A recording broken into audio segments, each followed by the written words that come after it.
হয়েছে এবং আমরা আমাদের যে নতুন পরিচালনা পর্ষদ গঠিত হবে ওনাদের ওই কর্তৃপক্ষের সাথেও কথা হয়েছে, ওনার সামনে আমাদের সামনে কথা হয়েছে। উনি তাকে বলেছেন যে আপনাদের যে চাকরির বিষয় এটা ওনারা আসার পরে প্রথম বোর্ডে আপনাদের এই জিনিসটা ওনারা বিবেচনায় নিয়ে আপনাদেরকে চাকরিগুলি ফিরিয়ে দিবেন। আমার মনে হয় যে আপনারা এখানে যে কথাটা বলেছেন যে আপনারা এখানে থাকেন, অসুবিধা নাই, আপনারা শান্তিপূর্ণভাবে থাকেন, আমাদের কোনো সমস্যা নাই, আমরা আপনাদেরকে দেখভাল করব, আপনারা শান্তিপূর্ণভাবে এখানে থাকেন।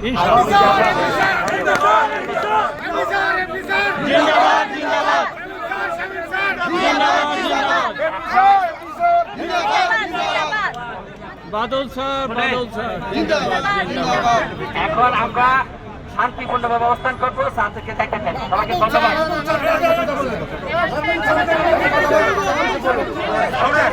আপনাদের যাদের চাকরি গেছে তাদের অনেকেই 60 পার হয়ে গেছে, অতএব যেই সময় গেছে ওই সময় থেকে যে বেনিফিট এইটাও তো আমাদের দাবি, যাতে এটাও যাতে পাওয়া যায়। 60 হলে না চাকরি থাকবে, সেটা তো চাকরি নাই।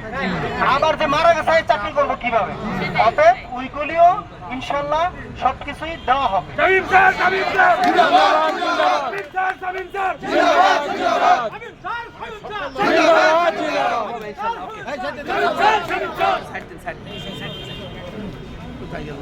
খাবার আছে, খাবার আসতেছে।